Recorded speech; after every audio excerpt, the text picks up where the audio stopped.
There is a number that almost every personal finance book, every Reddit thread, every well meaning uncle at Thanksgiving has told you is the starting line $5,000. Get your first 5,000 saved, and everything after that supposedly gets easier. The math clicks in, the momentum builds. You stop living paycheck to paycheck and start living like someone with options. That is what they tell you. They're just describing the finish line without acknowledging that for a huge chunk of working adults right now, the track between here and there is on fire. It's raining, and someone moved the finish line while you were looking down at your shoes. Because the reason saving your first 5,000 feels impossible is not because you're bad at math. It is because the system you are saving inside of was not designed with you in mind. Let me start with the number that ought to stop you cold, because this is the kind of statistic that sounds made up until you actually look it up. According to Federal Reserve survey data, roughly 37% of American adults say they could not cover an unexpected $400 expense without borrowing money or selling something. Not 5,000, 400. Less than the cost of a car repair, less than 1 month of a lot of people's grocery bills. And that number has been hovering in that range for the better part of a decade. So when someone tells you that saving your first 5,000 is just about discipline, I need you to understand something. That is not an analysis. That is a shrug in a sport coat. Here is the actual problem, and it has layers, so stay with me because I want to walk through each one.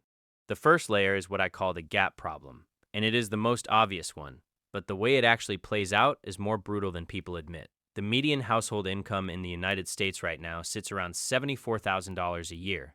Then you back out taxes, which depending on your state and situation, takes somewhere between 22 and 30% off the top before you see a single dollar. You are now working with maybe $52,000 to $57,000 in actual take-home money annually. Then rent. The median rent for a one-bedroom apartment in the country right now is hovering around $1,500 a month in lower-cost areas and running well past $2,200 in any city you would actually want to live in for career reasons. That is $18,000 to $26,000 a year, gone before you have bought groceries, put gas in your car, or paid your phone bill. Run that math all the way out and you start to see what's left. After rent, after taxes, after utilities, transportation, food, and the minimum payment on any student loans you're carrying, the median working adult is not sitting on hundreds of discretionary dollars every month. They're sitting on maybe 80, maybe 120, some months less. And here is the gut punch inside the gut punch. Saving $5,000 at $100 a month takes almost 4.5 years. 4.5 years of perfect execution. No car trouble, no medical bill, no month where the electricity was higher than expected, no week where you were just completely ground down and spent $30 on delivery because you needed one thing to feel okay. 4.5 years of flawless behavior under genuinely imperfect conditions. The math isn't the problem. The margin is the problem. Now I want to talk about the second layer, because this one doesn't get nearly enough attention and it should make you genuinely furious. It is what economists call the poverty premium, and the name is almost insultingly accurate. The poverty premium is the measurable, documented, real phenomenon where it costs more money per unit to be poor than it costs to be wealthy. Being poor is more expensive than being rich. In the literal, dollar-for-dollar, line item sense. Start with car insurance. Multiple studies have shown that people with poor credit scores pay significantly more for identical coverage than people with excellent credit. Same car, same zip code, same driving record. The person who is already financially struggling pays more for the exact same policy because an algorithm decides. D. Their credit score predicts risk. That same dynamic runs through almost every financial product a low-income household touches. Payday loans charge effective annual interest rates that can hit 300 to 400%. When your car breaks down on a Thursday and you need it fixed by Monday to get to work, and your paycheck doesn't clear until Wednesday, you are not making a financial education decision. You are making a survival decision with the options actually in front of you. The alternative to a payday loan in that moment is often losing the job. This is what it means to be caught inside a system that charges you extra for not having money. Every dollar you pay in poverty premiums is a dollar that cannot go toward your $5,000. And those dollars add up into thousands of dollars every year. The third layer is one I find the most psychologically interesting, and it is the exhaustion tax. There is a body of research showing that financial stress impairs cognitive function in measurable, testable ways. A study out of Princeton and Harvard, published in Science, put it in terms that should rattle you. The cognitive burden of poverty, the constant mental load of managing insufficient resources, actively reduces effective IQ points available for decision making. People who are financially stressed are operating with less mental bandwidth for the kinds of decisions that help them get less financially stressed. It is a trap with a biological component. So when the personal finance content tells you to make a budget and stick to it and automate your savings and cut the subscriptions, it is giving you technically correct advice that was built for someone who is not currently inside the exhaustion tax. Because budgeting requires sustained attention. Automating savings requires stable income. I am not giving you permission to give up. I am describing the actual landscape so we can talk about what actually helps, rather than just repeating the words that sound helpful. Here is something I want to walk you through, because the numbers made me do a double take and then go look them up again. There is a concept in behavioral economics called present bias, and it explains a huge portion of why saving the first chunk feels so much harder than saving later chunks. What this means practically is that the pain of putting $200 away today feels larger and more real than the benefit of having $5,000 next year, even though your rational brain knows the math. And saving your first dollar is the hardest expression of that. You have no momentum. You have no identity as someone who saves. You are just someone who made your life slightly more uncomfortable right now for a payoff that feels abstract. I want to put a specific face on this because abstract analysis only goes so far. Picture someone who is 28, making $48,000 a year in a mid-sized city. After taxes, they take home about $3,100 a month. Rent for a one-bedroom is $1,350. Car payment is $280 because they needed reliable transportation to get to work and their city has no subway. Insurance on the car is $190 a month, partly because their credit is a $610 from a medical bill they couldn't pay at 24. Groceries, utilities, phone, and a $180 minimum student loan payment bring them to roughly $2,900 in committed monthly expenses. They have $200 left, not for fun money, not for savings, for everything unplanned. 1 month the tire blows.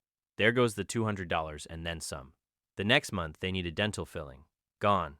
The month after that they can make it. They save $150. Then their friend gets married and they need to travel. 3 steps forward, 3 steps back, and that's if everything goes roughly okay. This is not a failure of character. This is a cash flow problem with nearly zero margin for error, and it is the lived experience of tens of millions of people. Now let me get into what actually moves the needle, because I did not come here just to describe the problem. The first one is the smallest possible starting unit, not $500 a month, not even $100 a month. The research on habit formation and savings behavior is pretty consistent, that starting with an amount so small it barely registers is meaningfully more effective than starting with an ambitious number you cannot sustain. You start with $10, automatically transferred the day after your paycheck hits. $10. The goal is not the $10. The goal is the identity shift that happens when you are the kind of person who moves money to savings automatically. That identity, once established, is much easier to build on than trying to install a $500 habit into a brain that has no prior evidence it can do it. The second thing that actually helps is changing where you put the small amount. A standard checking account savings feature earns you almost nothing. A high-yield savings account right now is paying somewhere between 4.5 and 5.2% annually on your balance. On $1,000, that is about $47 to $52 a year. But here is the actual reason it matters. Keeping your savings in a different institution than your checking account creates what researchers call friction, and friction reduces the likelihood of impulsive withdrawals. The money is still yours. You can still get it in a day or two, but it is not one tap away, and that extra 30 seconds of intentional effort is, statistically, enough to stop a significant percentage of discretionary withdrawals. You are not relying on willpower. You are relying on inconvenience. Inconvenience works. The third piece is the one I find most underrated, and it is about timing rather than amount. The biggest reason people fail to save is not that they spend too much. It is that they try to save what is left over rather than spending what is left over after saving. Pay yourself first is the phrase, and it has been said so many times it sounds like a fortune cookie, but the implementation actually matters enormously. If you wait until the end of the month to save whatever is left, there is almost always nothing left. Not because you blew the money, but because the month is full of decisions that each seemed reasonable individually. Saving first, automatically, before any of those decisions exist, is the single behavioral change with the most consistent impact in the savings research. Automating an amount on payday so you never see it in the account you spend from. Here's the thing I want to be clear about because I think people hear this advice and assume it requires a certain income level before it applies. It does not. The amount you automate has to be calibrated to your actual margin. If your margin is $200, you do not automate $200. You automate $25, maybe $10. The principle holds at any number, and the number can grow as your situation changes.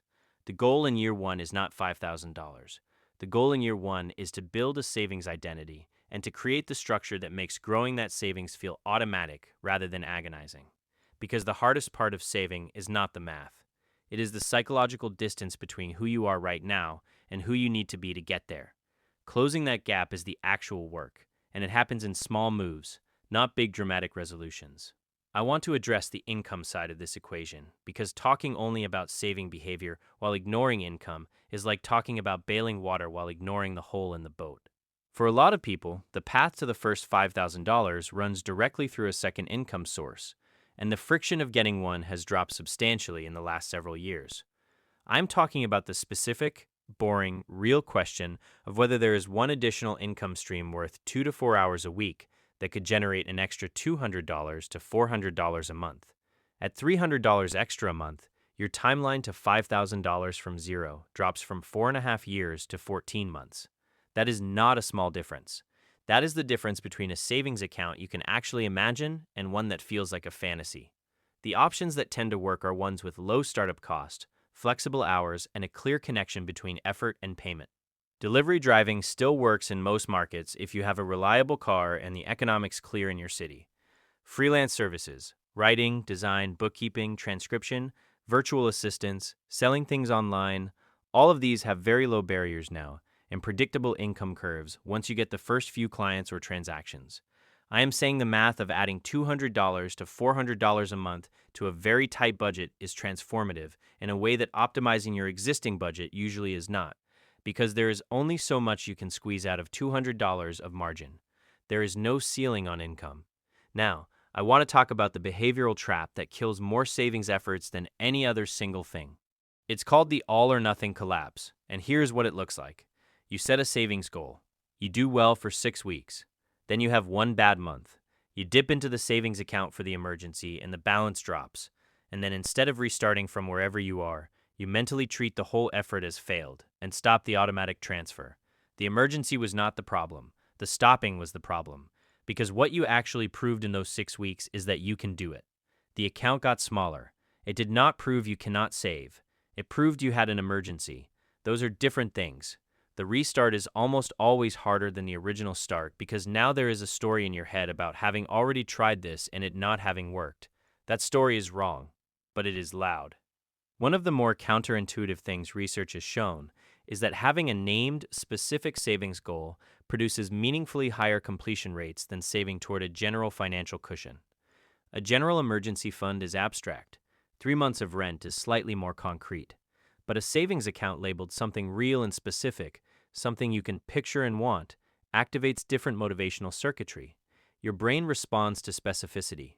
The more vivid the target, the more present the future version of you feels, and the more present that version feels, the more your decisions today account for what that person needs. This is measurable in behavioral economics experiments, and it costs nothing to implement. The final piece that I think is genuinely underappreciated is the social dimension of saving. Most people treat their savings efforts as private, and therefore carry the full psychological weight of every setback alone. There is solid evidence that having even one other person aware of your savings goal, someone you check in with occasionally, not daily, not obsessively, just occasionally, produces noticeably better outcomes. It is about the identity reinforcement that happens when someone else knows you're trying to build something. You are no longer just hoping to save. You are a person who is saving, and that person is known. That external recognition of the identity accelerates the internal adoption of it. Find one person. Tell them what you are doing. Show them the balance after 60 days. That's it. That is the whole intervention. I want to close the loop on the original frustration here, because I think it is important to name it directly. The reason saving your first $5,000 feels impossible is not a personal failing. It is the predictable output of a specific set of structural conditions, a tight margin after housing and taxes, a system that charges you more for not having money, a cognitive tax imposed by financial stress, and behavioral dynamics that make starting harder than continuing. Knowing these things does not make your bank account larger by itself, but it does let you stop directing energy toward shame and redirect it toward the actual levers that move the needle. Small automatic transfers, friction between you and your savings, a specific target you can picture, a second income source if the margin is too tight, and a restart plan for the month. Things go sideways because things will go sideways, and the restart is the skill. There are people who started with $47 in a high-yield savings account 2 years ago and have $5,000 today, not because their income exploded, because they automated $50 a paycheck, added a freelance client that brought in an extra $250 a month, and did not stop when they had to dip into it for a car repair in month 4. They did not follow a perfect plan. They followed an imperfect plan consistently enough that the consistency compounded. That is the actual story. Not willpower, not discipline in the abstract. Systems, margin, and the refusal to let one bad month end the whole thing. The first $5,000 is hard, because starting is hard, and margin is thin, and the system adds friction going the wrong direction. But the structure that gets you there is learnable, and it is a lot less complicated than anyone who profits from making it complicated would like you to believe. The $5,000 does not transform your life by itself, but it does something that matters more than the number. It changes what category you are in. You go from someone who cannot absorb a $400 surprise to someone who can absorb a $4,000 surprise. You go from someone who has no cushion making every financial decision from a place of scarcity to someone with just enough breathing room to occasionally make a decision from a place of choice. And that shift, from scarcity to even a little bit of breathing room, changes the quality of every financial decision you make after it. The research on this is not subtle. Even a small buffer changes risk tolerance, changes decision quality, changes how much cognitive bandwidth you have available for the other parts of your life. That is what the first $5,000 actually buys. Not security, not freedom, just enough room to think clearly, and that is worth more than the number suggests.